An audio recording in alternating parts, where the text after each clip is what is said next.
Hi, you guys. Welcome back. My name is Carrie Penny. I am the Happy Crafty Homemaker, and today we're going to be doing something just a little bit different. We're going to be doing a crafty chat all about some of my top icks when it comes to the fiber arts and fiber community. Things that these are personal. This isn't universal.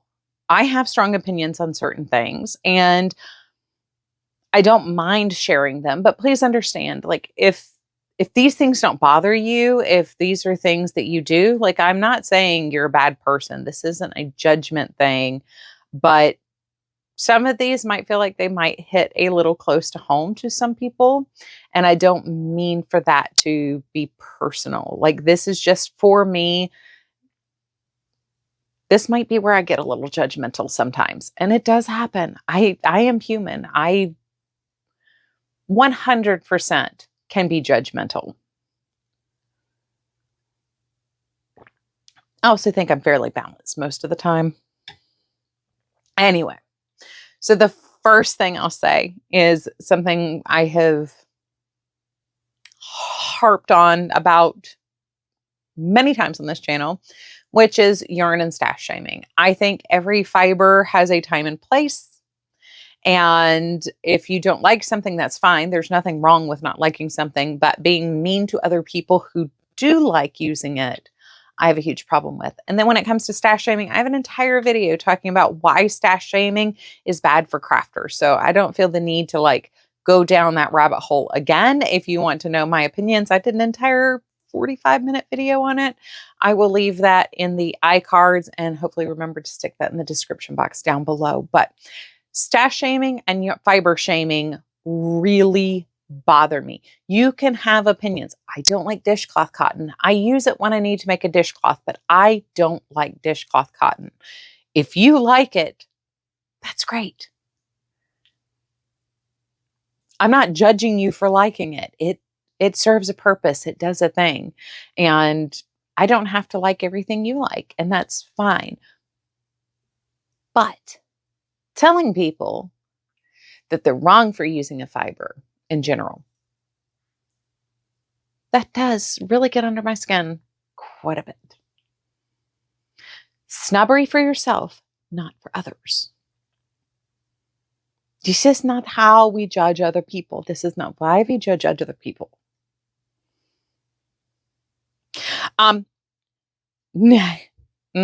Next. So I said that. And then the next thing I'm going to say is cheap tools and supplies.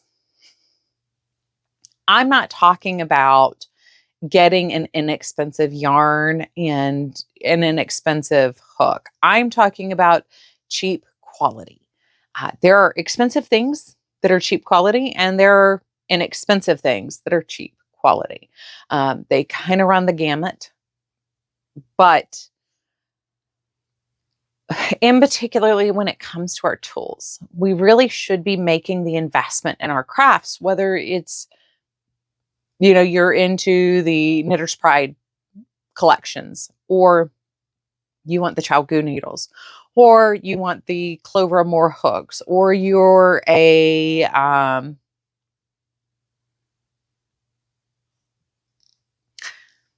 furls. That's the word I was trying to find. You're a furls person. All of these are quality tools. And I've reviewed a number of hooks here. I'm always honest. I am an Amore girl. It fits like Harry Potter's wand in my hand. It was magic the first time I picked it up, and it's still magic, 15, 16 years later here using that hook. It's just the hook that fits the way I crochet. I love the Chalgoo needles. I never have to fight them. The points are always the same. And I love the Glide. They're very fast needles. They match my speed. That they might not be the best needle for you. You may prefer a nice wooden set of needles, but I would recommend investing in a good set of wood needles. I personally have fallen prey to the cheap things where you can get, 20 sizes for $5 of bamboo double point needles, and they're horrible. I've had them snap in my hand. I have stabbed my hand with them when they snap because you put tension on your knitting needles. I know way back when in the day, there was the original ergo hook I tried was the Drew and Borsky, the Crochet Dude boy needles or hooks. Those were wonderful. Then I found like a knockoff version of those. So those were kind of more like a flat shape. They didn't have the curve that the Amore has. And I found myself with this other set constantly fighting them. The hook and the handle were constantly finding their way separated. A couple of them I did try to like re-adhere back together, and just it never, the angle would be off on some of these. Like for whatever reason, the ones that would be off, like you're supposed to hold it this way, but then your hook is tilted like in a different direction, so it's not flush. Those are the ones where the handle never came loose. But one of the problems of using these things that I noticed is I couldn't crochet as long. It made my hands hurt. It made my wrist hurt after crocheting, and it made my shoulders and neck hurt. And things like that are how you end up with injuries that can plague your crafting time for a very long time. So, not just for the waste of money that a lot of these things can be, I I hate these because I know in some cases these can cause injury.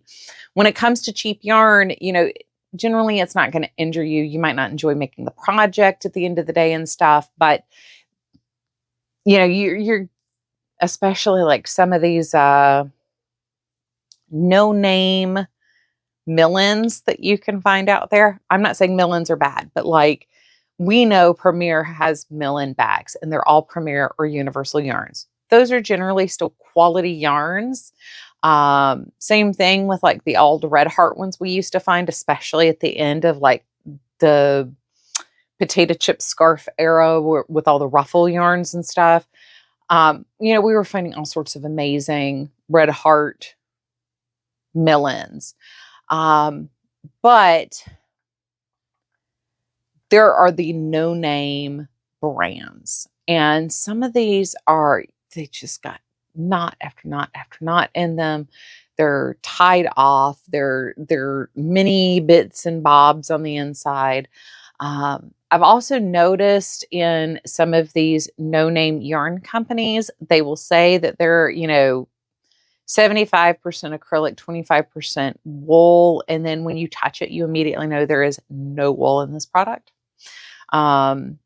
So you're not getting the fiber that you're expecting that you're going to get sometimes when you order some of these things. So all of these things just kind of coalesce into just one big, like cheap supplies, like cheap supplies and tools. Just,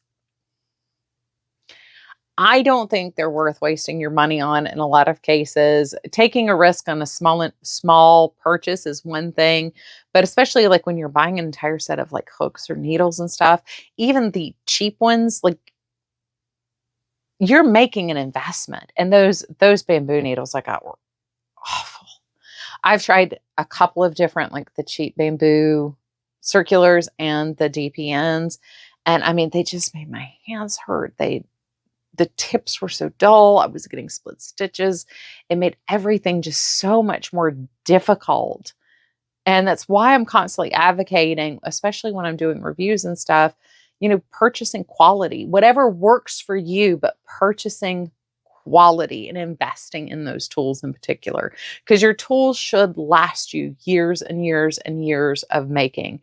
I mean, how many of us inherited our grandmothers or our great grandmothers' hooks and needle sets? Like, these are things that we should be making a long-term investment in once we find our perfect set.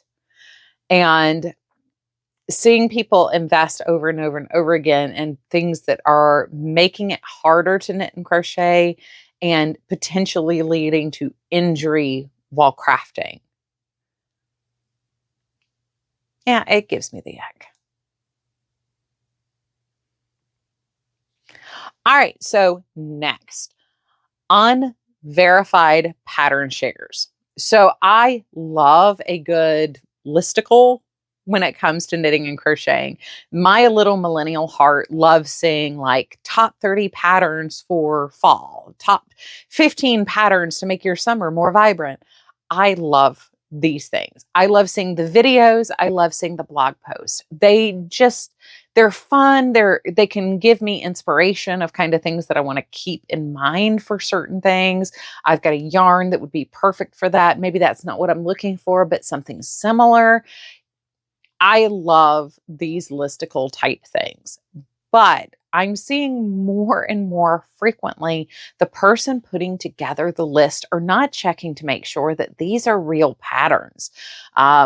If you use a platform like Ravelry, you can at least verify other people have made this before, even if you haven't pattern tested it. I'm not saying you have to be the one to have made it to verify it's a good pattern, but especially when you're sharing a pattern or saying, hey, come check out this pattern when it costs money, it devalues your brand. It devalues my trust in you as a content creator, and it makes me disappointed. It just breaks my heart to see that happen. And we're seeing more and more of these AI generated patterns, not just the pictures, but the actual patterns. So we're not actually getting real patterns that are usable, makeable, repeatable items. And they're not at all what the pictures are looking like either. So if you're putting together one of these things, I know it's an extra step, but at least go to Ravelry and verify that other people have made it, that this isn't a fake thing floating around out there. I mean, if you're doing like inspiration, like something like this, and it's like a beautiful, cinnamon stick pumpkin that's been AI generated on a fake fall background and stuff, like I understand, like, let's create like cozy vibes. And these are the things I'm going for. That's one thing. But when you're actually saying, hey, look at these patterns would be good for XYZ, that's where I start having the it come in. And sometimes I catch it and sometimes I don't, which is part of the other problem is now you can't just look at the designer's pictures to know whether or not they're AI or not, or whether or not the pattern is AI generated or not. So really taking the time to check out the patterns that you're sharing in these. I don't know. As a content creator, I think it's my responsibility, if I'm doing a pattern share, to do that, because I have a great relationship with my small subscriber base where I'm not ever going to lie to them, and most of them know that. So when I see that happen, like as a content creator, it gives me the ick, but as a crafter, it disappoints me a lot, because now it tells me I can't trust you. And it does become personal at that point when I feel like I can't trust the person I'm coming to for advice or inspiration and stuff. It probably seems like overly harsh of me to feel that way, but I do genuinely feel that way most of the time.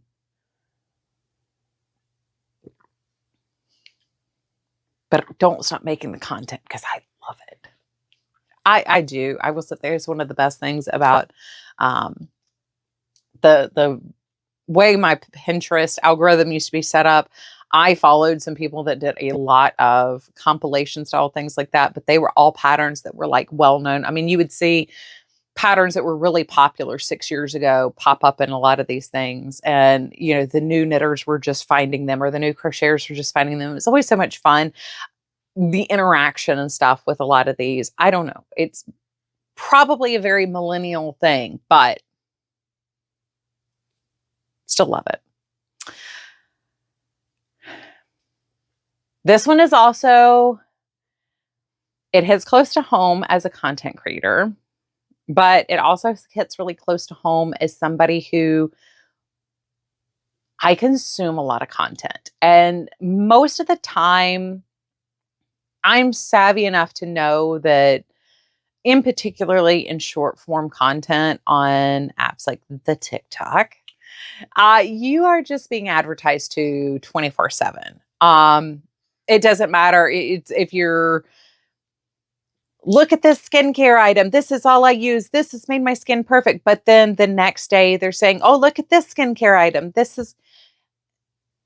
I've grown up in my adult life. I've matured with YouTube and a lot of like the beauty influencers and stuff, and hyper maximalism when it comes to storing and stashing and owning and purchasing. I'm never the person who would have ever considered buying a vault of a collection from, say, like ColourPop. But at the same time, you kind of envy the person that can justify that to themselves to some degree, even though you're never going to use all that product before it spoils. But with the short form content, especially if you don't see the same person over and over again, you don't always know when they're advertising to you and actually selling you a product that they've tried, they use, and that they trust. With longer form content, I don't see that as often, although I do see it. And it's funny because I'm not going to be the one to call certain people out on it, but I have one product I was never able to come back and do the final review for because it wasn't going to be a good one. I will unbox things and share things, but if I don't come back and do a review for things a lot of times, there's a reason why. And there's only been one case where I was not able to come back and do that. And it's a very unfortunate thing, and I feel bad about it. But even like the shoes that I unboxed, I came back, I gave you my first few workouts in them, my opinions on those. And then I also shared with you guys what I thought about them months later. And I generally don't try to sell you a specific item. I do reviews for the purpose of helping you be an informed shopper when you go to buy things, not so I can make money on the back end. I'm happy to make money on the back end if you use my affiliate links. Don't get me wrong. And I'm not saying you shouldn't purchase through affiliate links or purchase based off of influencer content, but particularly in the short form content world, we have a lot of unscrupulous content creators, even in the fiber community, that are promoting things that they themselves would never in a million years use, that they know they're trying to sell you a bad product and they're not in doing so in good faith. So when I see it, it does give me the ick real strong. And once again, it breaks down brand integrity for me. I don't trust that person anymore. I don't trust their opinions on things anymore. And I can't trust anything that they say they're reviewing or anything else. Like, that's why even when I do like the subscription box reviews, now there have been some of those I haven't come back to do the final review on just because time's gotten away from me and stuff. But each video we do a cost breakdown of things. I do an average retail breakdown of those things. I want to give you information so you can make an informed decision as to whether or not to purchase things. I've always been transparent when I have been sent something, when I've been lucky enough to be sent something, or if I've purchased the item myself. Generally, when I review an item, I have purchased it with my own money and I'm putting my skin in the game.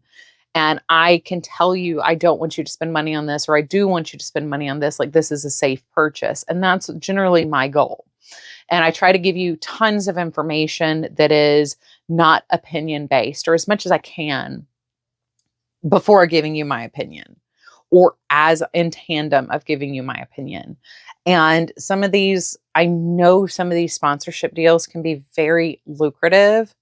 Especially as we are in such a small niche market. Like, we're never going to have, like the Fashion Nova, $1,000 for 1 minute of content deals. We're always going to have a much smaller deal unless, we're lucky and get a, deal with Boy where they're using our name to advertise a product or our name to make a product, or we're invested in the product, like having your own yarn line with a company or something. But it's just content creator, strictly content creation, what we're doing here. Brand deals are few and far between in our market. It's not something that, a lot of people will send you something to unbox or to share, to work with and things like that, but they're not actually going to pay you for the content in a lot of cases. And when you do get those opportunities, especially on the short form content apps, a lot of people want to jump on them without having tested the product. And I get it. I do. But at the same time, when you're saying this is the best thing I've ever used, it's wonderful, it's phenomenal, and I know for a fact that product is a bad product. So it gives me the ick when you're being sold to in instances where you're not expecting to be sold to, and you're being lied to while being sold to. It's not marketing. It is just, in my opinion, it's lying.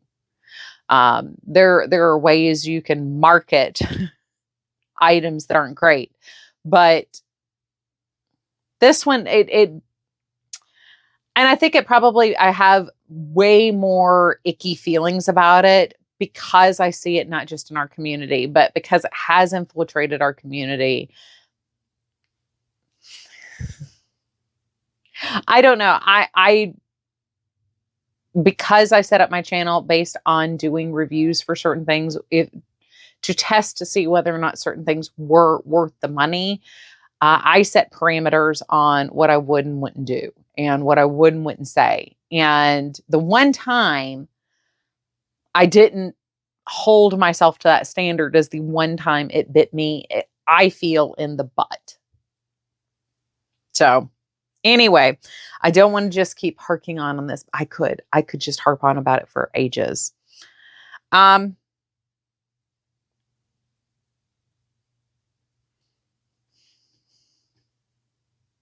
I have fallen prey to this one, and it gives me the particular ick because I know how it makes me feel. Forcing yourself to use or make the popular item. This is a creative endeavor.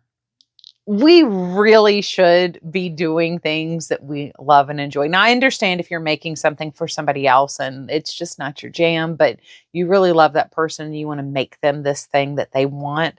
I get it. Like that, I've done that.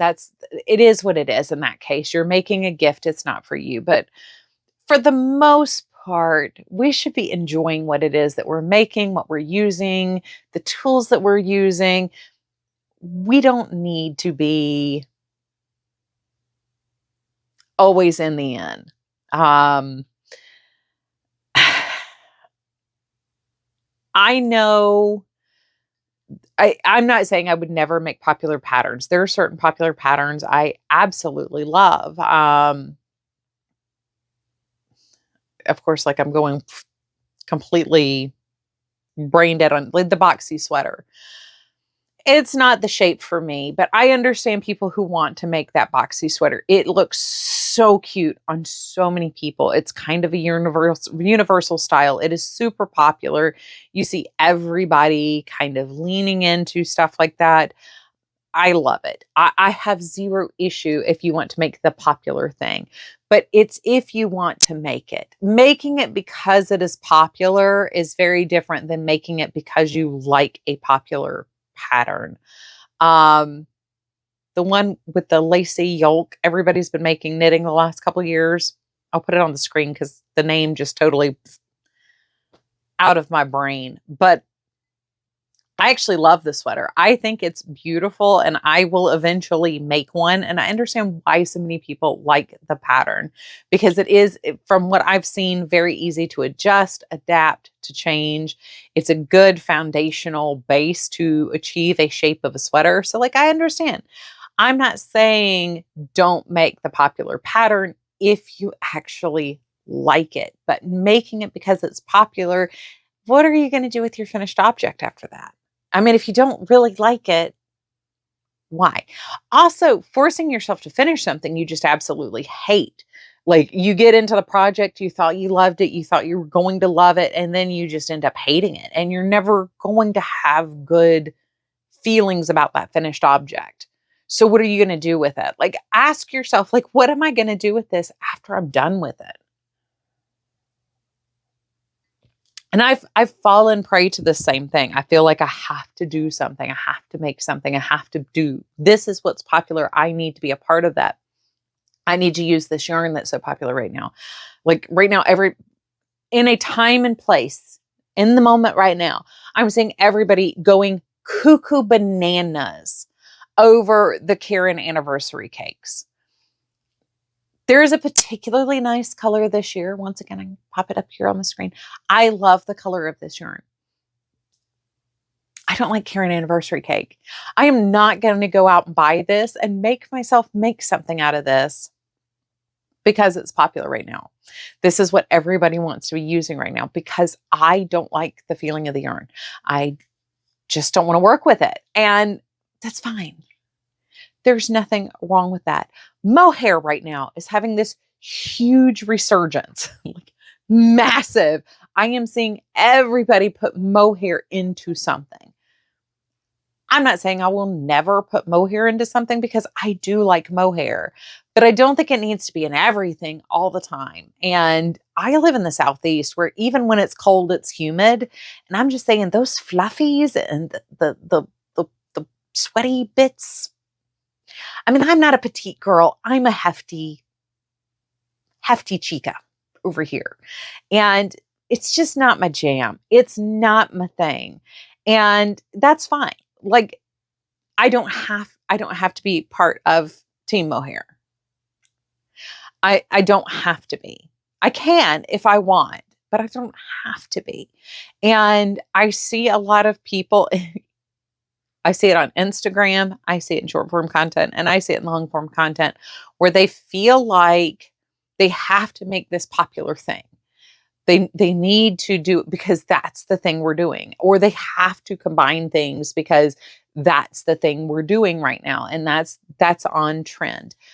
I am telling you, I have never had a body shape for trends. Like if you look at me at my skinniest, ultra low rise pants would have looked horrible on me.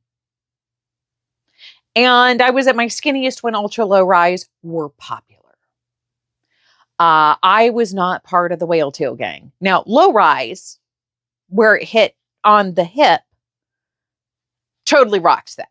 But that ultra low rise under the hip flare jean, that was just never going to be my thing. That was never going to be my shape.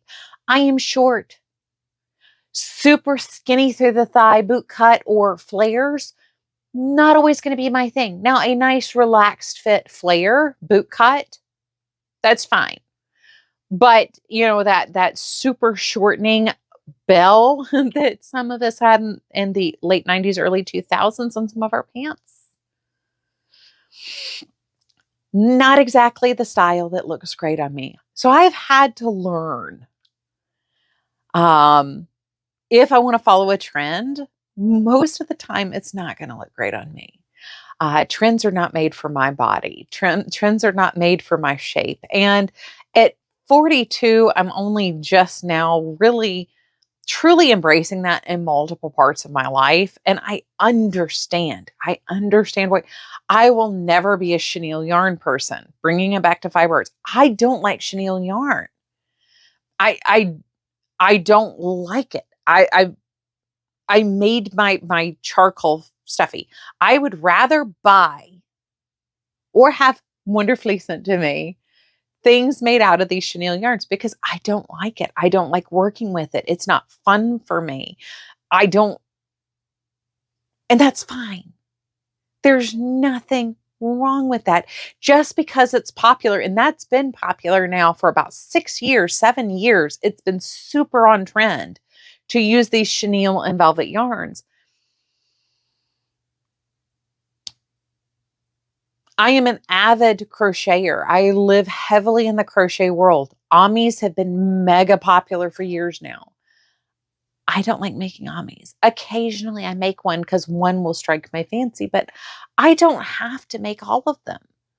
I don't need to be that person. Once again, I'd rather buy them or be sent them from friends than make my craft not fun for me. And that's what I see happening with a lot of people is they get bogged down by these projects that they feel like they have to make, or using these yarns they feel like they have to use because that's what's popular right now. And it doesn't have to be that way. You don't have to follow the trends, and it's okay. It is. It's okay. You have to allow yourself to do use what you do enjoy. And that's great. If you love chenille yarn, that's wonderful. If I see something you make that I like and I want to buy it, I will buy it from you. I will not be making it myself, more than likely. So it makes, once again, it's like seeing somebody constantly fighting their tools. I feel bad for the person that feels locked in. But personally for me, like it gives me the ick, and making people feel pressure in certain groups to make the thing. It's just not I don't know. I think once again, it's part of where I am in life.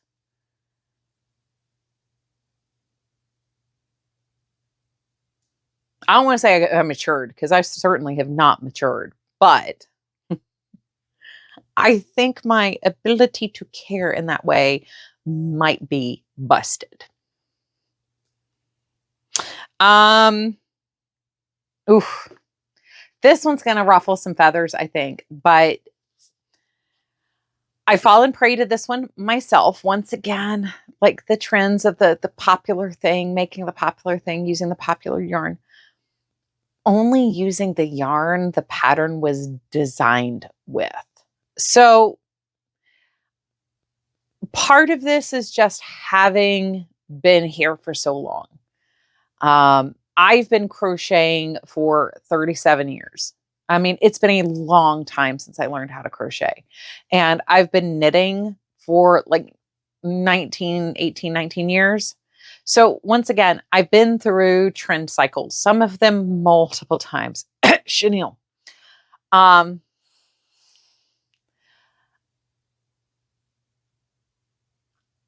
I remember wanting so desperately to just use the yarn from the Vanna White's Lion Brand books.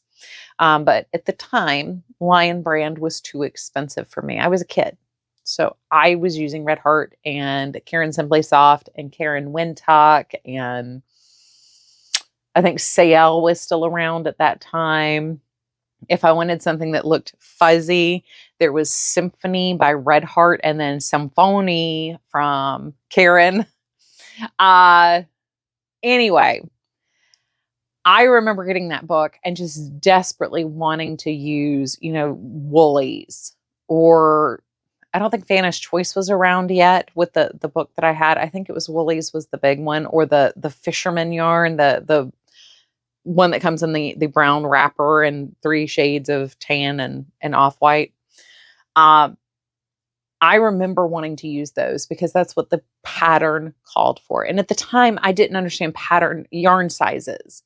I didn't understand how gauge worked and stuff. I was, once again, a kid my grandmother taught me how to single and double and chain, and that was it.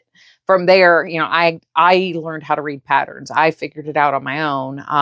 I didn't have YouTube and stuff, and I didn't have anybody else who knew what crochet was. So I had summers and Christmases with my grandmother, but she didn't read patterns. She just knew, what her mother had taught her. So, I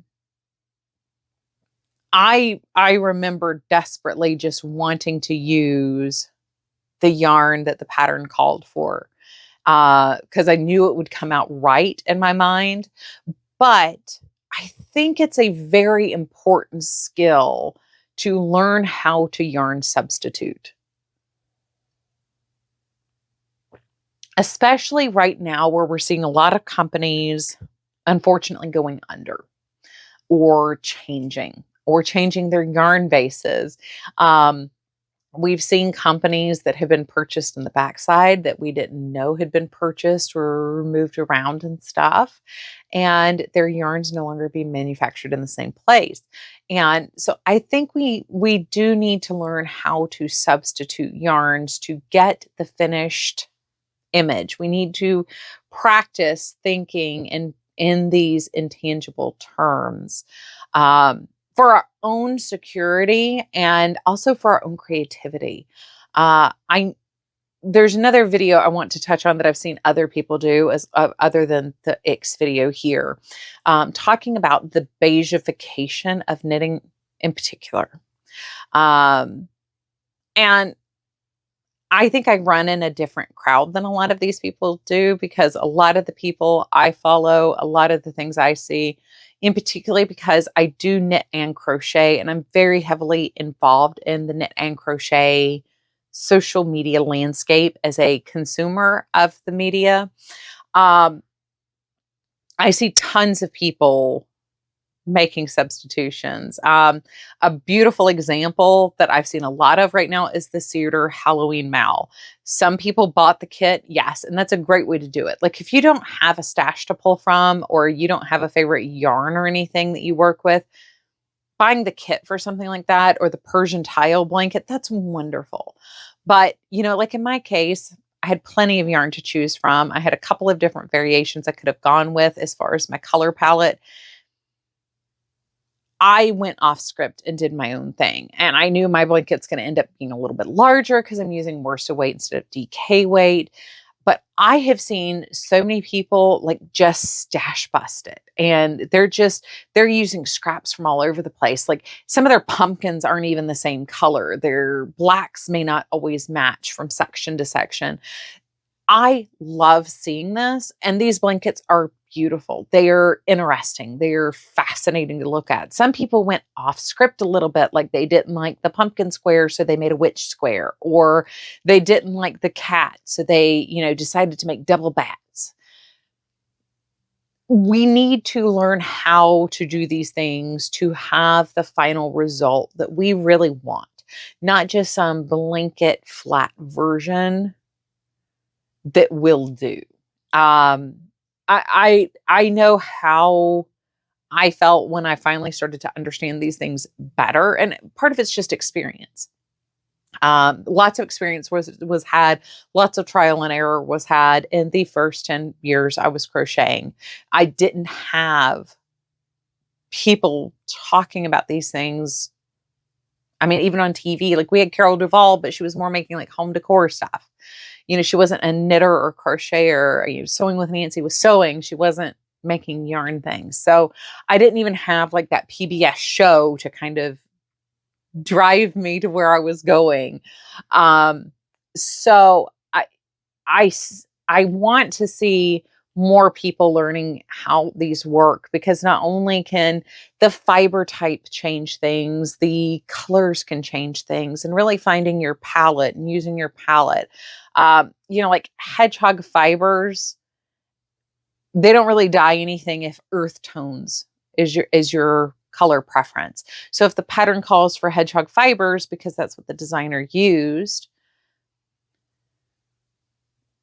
if you don't know how to branch out a little bit, you will never be able to make that pattern. So if you are in love with that pattern, but you're locking yourself into, I can only use the hedgehog, 80/20 fingering weight yarn,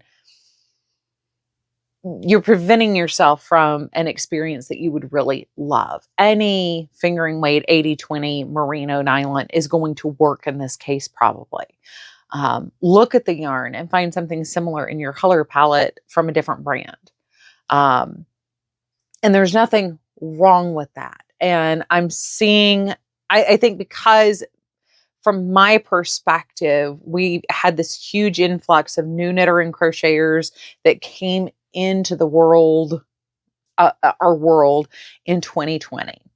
And, when they were little babies, they felt X, Y, and Z way about things. And some of them are kind of climbing their way through the same places we have been. And unfortunately, because some of them are so visible, we feel like everybody's doing a thing. And I don't think it's an everybody thing, but I do think we're seeing a lot of it because they are on social media. They're sharing things on social media. Their landscape is social media. And it's just a basic form of communication for them, whereas some of us see this as more content creator and influencer spaces, which I don't think it should be. And particularly things like Instagram, I don't think it should be. To me, Instagram really is no different than, Facebook of years gone by, where it's just a place to share and share what we love and share what we're working on. But some of those people have become so visible to us, and there were so many of them coming into the community in 2020 and 2021. I think we visually, as the elder crafters here that have been around the block for a little while, I think we see them more. So these things become more visible in our world, and we're seeing more people not knowing what to do. So it's not so much an ick as it is like, I want you to know it's okay to work off your own thing, incorporating your own yarn. And I think this is a skill we really need to be learning and working towards. There are tools out there. There's yarn substitution websites where you can put in the yarn that a pattern calls for, and you can find a modern substitution for it. It works great with a lot of vintage patterns. There are tons of tools and references out there that you can use. Once again, going back to Ravelry, look at other people who have made the pattern and what yarns they've used. There are so many different ways where we can improve ourselves and finding substitutions and working off the pattern, not on the pattern, and making it our own. I think that's a very important part of what it is to be creative in the crafty space of fiber arts. And I think as a consumer of fiber, it's very important we know how to make these substitutions, because like I said, certain yarns aren't always going to be around, and certain dyers don't always dye what we're looking for. So we need to know how to make those changes. So like people that have been around for a while, probably you're like, well, nada. And then we've got all these younger people newer to the craft. I don't want to say young in age, but young in the craft, that don't know this and don't know that you can make these substitutions, and substitutions are okay. And it is okay to substitute to get what you want or use what you have. I think that's also an important thing, is using what you have as well. This has gone way longer than I thought it would. The next one, I've hit on this one before here on the channel and talking about just random things, but when a designer does not use standard form in a pattern or standard abbreviation. So there is a standard way of writing patterns for knitting and crochet, like using the stars and brackets for repeats and sections you're coming back to. When you don't use these standard pattern formats or these standard abbreviations like K2TOG, knit two together, for a knit two together, if you say KTO,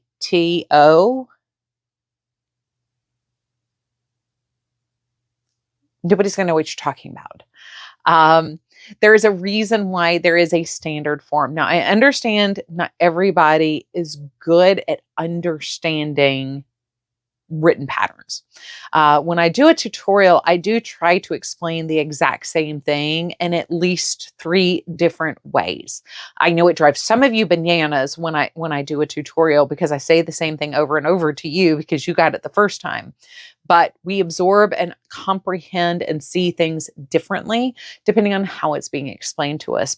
But when you're writing a pattern or using abbreviations, the bulk of people, more than 50% of people are going to understand the standard format.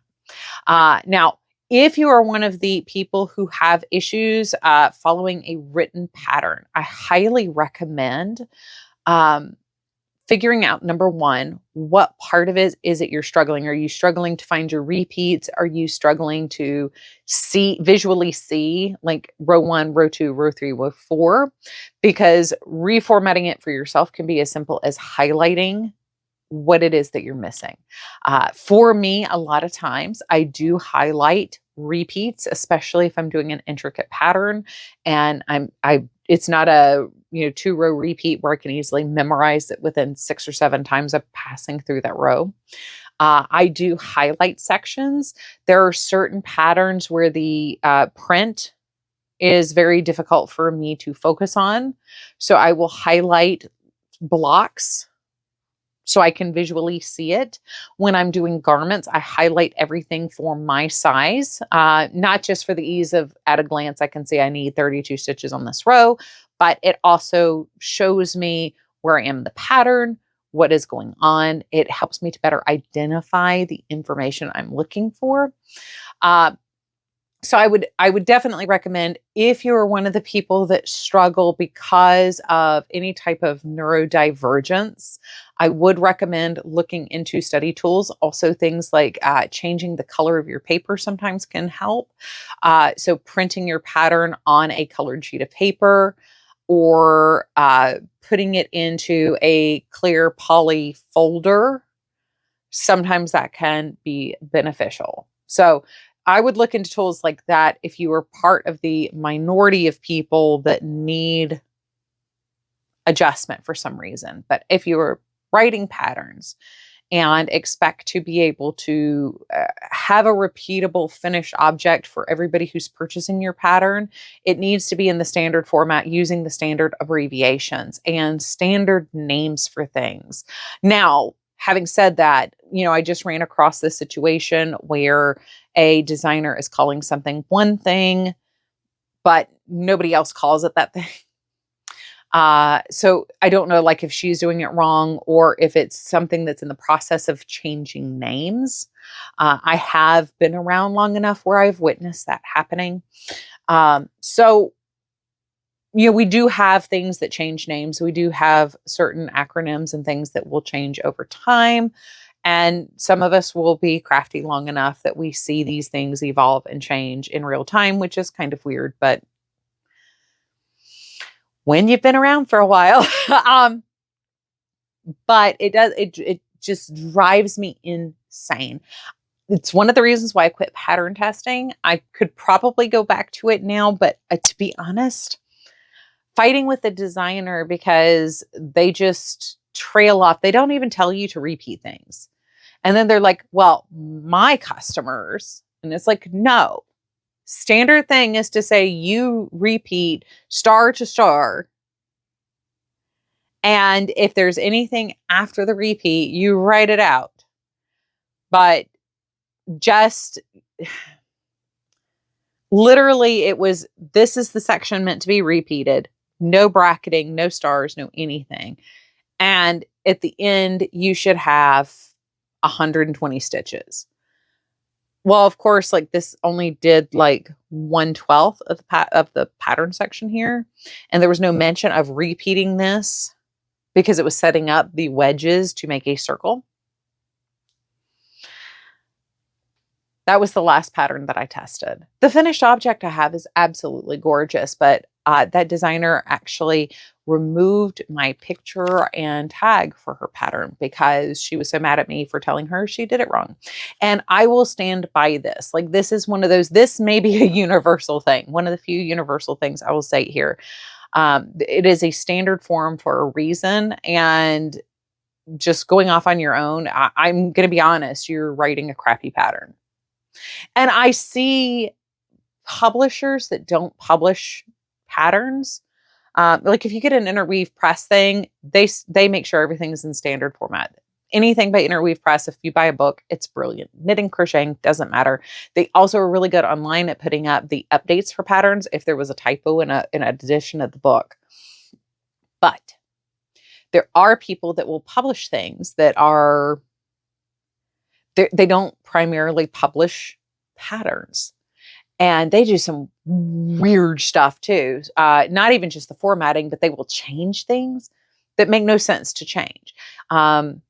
Anyway, I those things drive me insane. And especially in a day, in an era where self-publishing is so easy, it just takes uploading something to Ravelry or Lovecrafts to have a pattern out there. And you're not necessarily having them tech edited or tech editing them yourself. You're not necessarily even like testing them or paying testers to test your stuff, or just even asking friends and family to test stuff. It goes back to the AI stuff or the unvetted stuff, unverified stuff. It's something, it's wrong. It's just wrong, in my opinion. Last one here. I cannot believe I've talked about this for an hour. It's so funny to me. Refusing to learn from other crafts. This one blows my mind. So this has gotten significantly better, but this is part of that like knitters poo-poo crochet and crocheters resent knitters. It goes both ways. Both are judgmental towards each other for different things. But I will be honest, this is one of those things that there was a period of time in my life where I wanted to ram my head up against a wall every time I got into community groups, and particularly from the crochet community. So I had learned how to knit after I got married. I'd crocheted for years before I got married. And I discovered stitch markers because of knitting. And I had all kinds of stitch markers, trying to find my dream stitch marker. And different stitch markers, different sizes, was trying everything. Well, one of the things I got were the Lion brand swirl markers, which I adore for crochet. I actually prefer those to the plastic safety pin ones. They work so well for me. And at the time I was trying to do a lot of amigurumi. I was really into making like the big head dolls there for a while. As a crocheter, I started using stitch markers, and everybody in my community was just so mad at me over this. They were like, you don't need those. Why are you doing that? You can easily count that. Like, it's only 100 stitches. Like, you can count that. You can see where that. No, I could not. No, I could not. Oh, well, you just think you're hot stiff because you're knitting now. No, it has nothing to do with that. It has to do with the fact it works. It's a tool that works for me. Now, I am seeing way more crocheters using stitch markers now, and I 100% approve of this.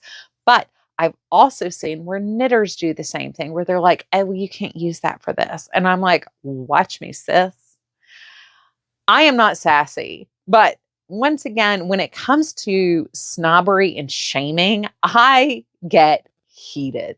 This is one of those things that makes me really hot under the collar. And when you're judging back and forth and refusing to learn from each other and each other's crafts,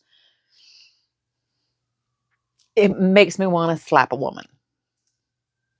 It makes me want to slap you. Because you're just being pigheaded. Like there's no other reason to be that way other than you are being pigheaded. And it drives me crazy because there's so many opportunities that you're missing and losing because you are so like, for no reason. I don't care if the knitter over there thinks that crochet isn't worth using the good yarn for, in this case. If using their stitch marker will help you keep your place in your project, use the stitch marker. If you can't block acrylic, as something I hear from knitters all the time. You can block acrylic. I block acrylic all the time. I blocked acrylic as a crocheter all the time. Just because you can't soak it doesn't mean that you can't block it. You can steam block it. It takes steam blocking brilliantly. Steam blocking in acrylic is actually kind of cool because until you steam it again, it 100% always will hold that shape. Unless it just like stretches, the yarn stretches over time. But that's a different thing. But as far as like blocking a shawl, if you make a shawl out of acrylic and steam it into the shape you want, until it gets steamed again, it will stay in that shape. So if you just wash it and don't dry it, you just air dry it, it'll stay. It'll hold its blocking. It's really cool thing with using acrylics.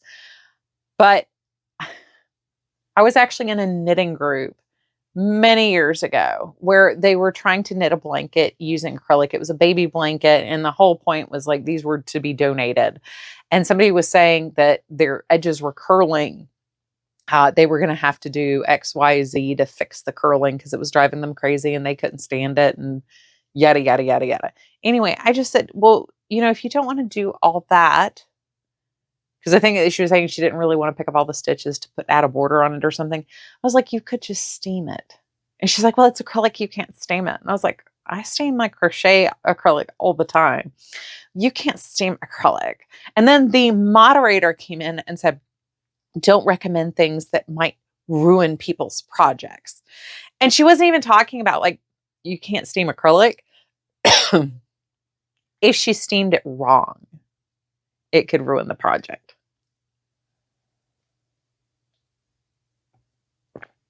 So instead of just listening to the crocheter who said you can steam it and do what the crocheter said, the moderator said, don't do that because don't say that because somebody might mess up their project in the end.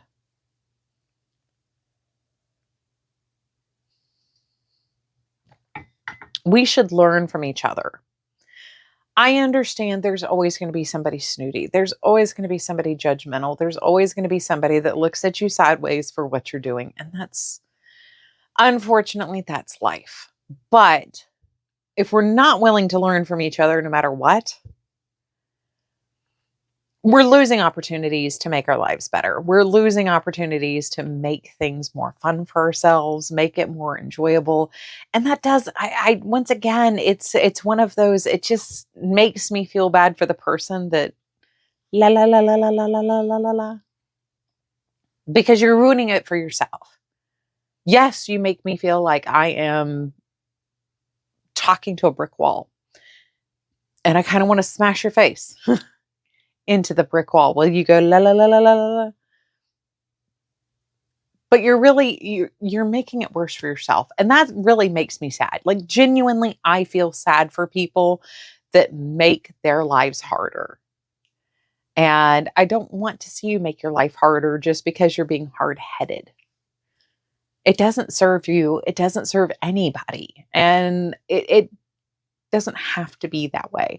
But I can think there are a number of times where I've run into that, where crocheters don't want to hear anything from a knitter and knitters don't want to hear anything from a crocheter. And I don't know. It just, like I said, not all of these, with the exception of the pattern writing thing, they're not universal truths. I mean, you could feel totally validated in saying, I will never touch a stitch marker because knitters use them and a knitter told me to use one once. You do you. But at the same time, like, why do you want to cut your nose off to spite your face? And I think that's where a lot of these come down is we feel locked into things, or we're standing in our own way of making our projects and ourselves better as a whole. And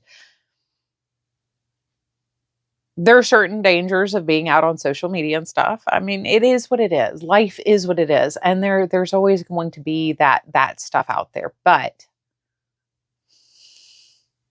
sometimes it's good to just shout into the void and give your opinion on things. So anyway, I've talked to you guys for an hour about what gives me the ick.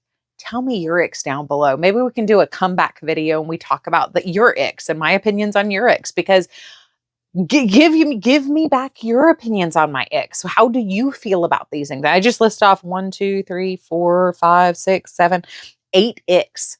Like, how do you feel about those? That's a lot of stuff I just talked about. Like, where do you fall in that? What gives you the heebie-jeebies? What just sets your teeth on edge when you hear somebody say it or do it or talk about it? Like, and if you disagree with me, that's great. Share why. Why do you disagree with me on something? I'm not the person that has like this ego thing where I think I'm always right about everything. Like I said, this is an opinion. If your opinion is different, explain yourself. I want to hear it, because I think we having this back and forth discourse, this community that I'm trying really hard to build, having back and forth discourse about stuff like this is very important. I learn from you guys as much as many of you say you feel like you've learned from me. I like this back and forth. I like the conversation back and forth. I don't need you to blow smoke up my rear end. I want to have the conversation. So come on over, give your opinion, type it out, sit there with your little fingies on your screen, however you're processing, watching videos. Give me your opinion. I want your opinion. What gives you the ick? And if you disagree with me on mine, why? Anyway, I love you guys. I hope you are having a wonderful, fantastic day. I look forward to seeing you all real soon. Bye, guys.